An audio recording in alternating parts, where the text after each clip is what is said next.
Gue ada cerita nih, sesuatu yang bener-bener bikin gue gak bisa tidur nyenyak kalau inget-inget ini.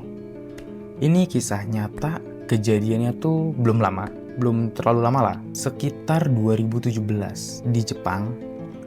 Awalnya tuh cuma bau aneh yang tercium sama para tetangga, terus jadi misteri, sampai akhirnya kebongkar semua kebusukan yang bikin kita tuh mikir, kok bisa sih manusia sejahat itu?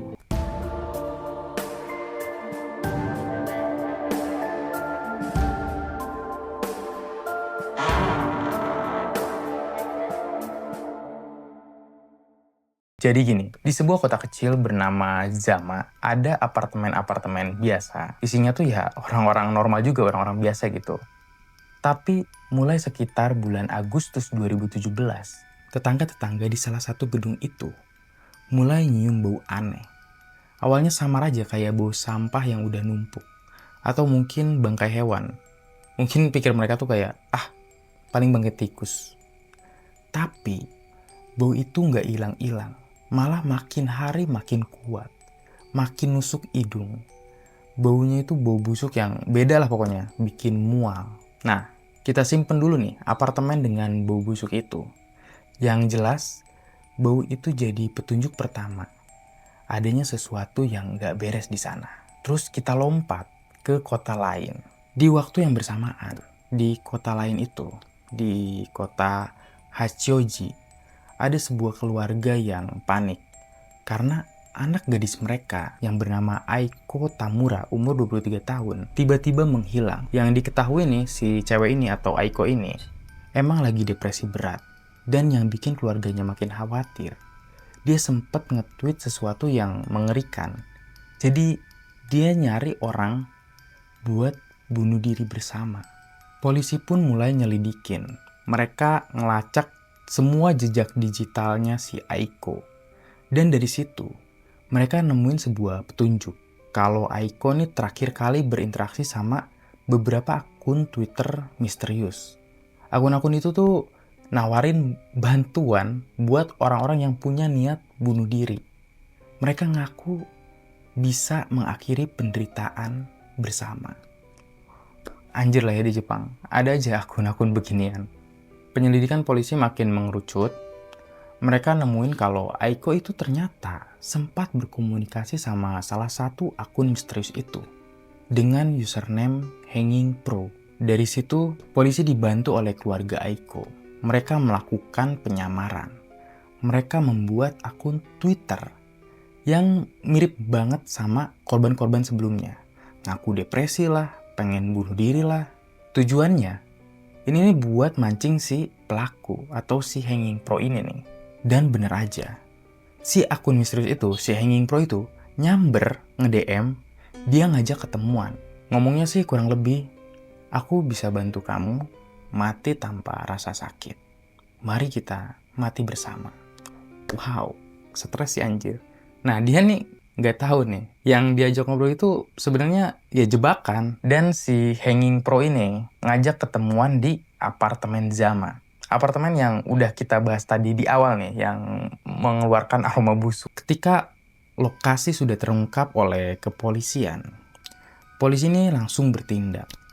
Mereka langsung datengin apartemennya. Begitu mereka mendekat ke apartemen tersebut, ke pintu masuknya, bau busuk yang dikeluhkan tetangga itu langsung nyerang hidung mereka.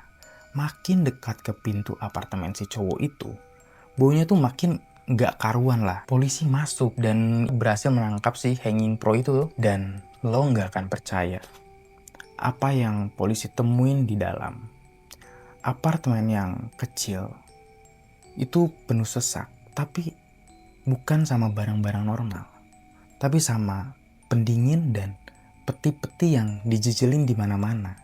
Dan dari celah-celah peti dan pendingin itu, bau busuk mematikan itu keluar. Mereka pun mulai buka satu persatu peti tersebut.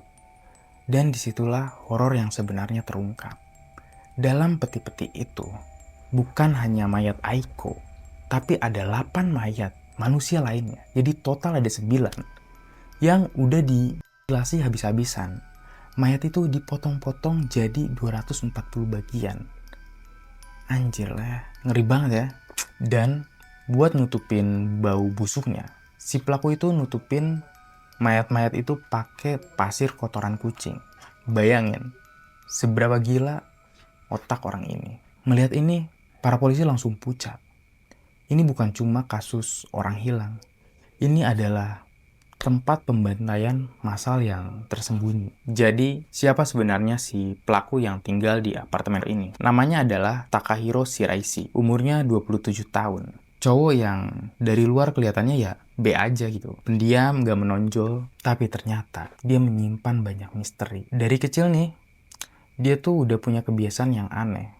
Suka nyekik teman-temannya. Dan alasannya tuh cuma buat kesenangan aja. Dan ternyata bener aja nih, polisi nemuin tanda cekikan di beberapa korbannya. Dia itu manfaatin media sosial buat nyari mangsa. Orang-orang yang lagi depresi dan nge-tweet pengen bunuh diri, langsung dia deketin. Dia nawarin bantuan untuk mengakhiri hidup. Atau pura-pura mau mati bersama, tapi niat aslinya bukan untuk itu. Setelah korban datang ke apartemennya, dia bakal kasih minuman yang udah dicampurin obat penenang biar korban lemas. Begitu korban sudah nggak berdaya lagi, dia mulai melampiaskan nafsu bejatnya. Habis itu korban dicekik sampai mati.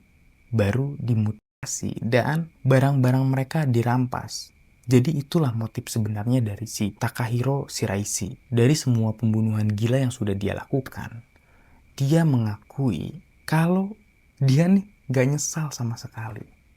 Dia hanya menyesal karena dia udah tertangkap. Emang gila nih orang. Kasus Takahiro Shiraishi ini benar-benar bikin Jepang geger. Gimana bisa ada predator seperti dia nih yang bisa bersembunyi di balik layar monitor atau layar komputer, manfaatin kelemahan-kelemahan orang lain buat kepuasan bejatnya. Dan pada akhirnya, Takahiro Shiraishi dijatuhi hukuman mati dan sudah dieksekusi pada 27 Juni tahun 2025, belum lama ini, bulan lalu malah. Ini jadi pengingat paling keras buat kita semua. Di dunia maya itu banyak banget bahaya yang gak kelihatan. Jadi, yuklah kita lebih peka sama sekeliling. Kalau ada teman atau siapapun yang kelihatan butuh bantuan, butuh didengerin, jangan ragu buat ulurin tangan. Karena kebaikan kecil kita bisa jadi penyelamat bagi mereka yang lagi di ujung tanduk. Oke? Sekian dari konten ini. Jangan lupa untuk subscribe dan like. Sampai jumpa di konten selanjutnya.